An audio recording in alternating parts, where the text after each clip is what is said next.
Hi, everyone. Welcome to week 2. I hope you're enjoying this class. It's a very exciting class and one that can relate to every industry. So I hope you're finding it to be useful to you now, as well as in the future. So I thought we would look at ethics this week. Ethics is a tough and long discussion. And so we're going to talk about trust and loyalty this week.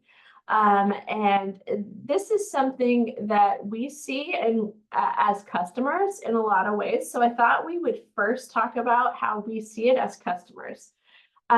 Trust in general makes consumers more likely to choose their products and services. If we've gotten a product from them before that has worked out, that's high quality, we're likely to go back. If we need a similar product in the future, if they have, other products that we might want to buy. And that really digs into that loyalty part, which is the repeat purchases. So the more trust and loyalty we have for an organization, the more likely we are to use them again, which keeps that organization in business. And that is considered the strongest impact of an ethical reputation. This ethical reputation is considered the bedrock upon which trust and loyalty are built.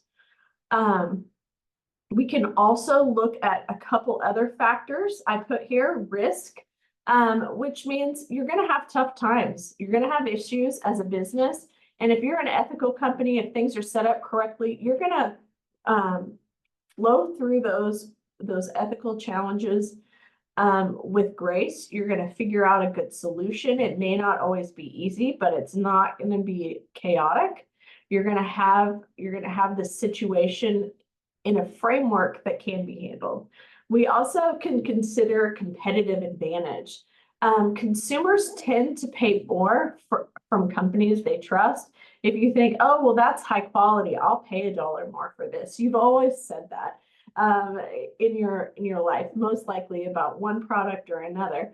And so that is why we consider it more important, because we can actually make more money if consumers trust our product that we're giving. They trust us as a business. But how do we ensure there is ethical behavior? And that's something we may not think about quite as much. First, the leadership of the organization will set that tone. If you've just started with an organization, you can probably maybe not articulate the code, but you can feel it in some way, right? So you can see what the ethics look like there without even defining it in words. The company should have a defined ethical code, typically written compliance plan of some sort that defines how they handle ethical issues, how they stay abreast of any changes, just likely to reduce that risk, like we talked about before. The communication within the organization is going to be discussed within this code. It's going to be important that the communication is open, free to speak your needs and be heard. There should be just that internal framework to solve the ethical issues. One way that these are updated and changed over time is through evaluations and audits.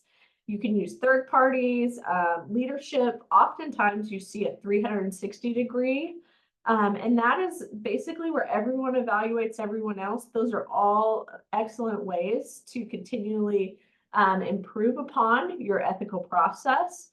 It also explains that there is a process where stakeholders and customers can get feedback, and that can be utilized to make changes to your ethical programs.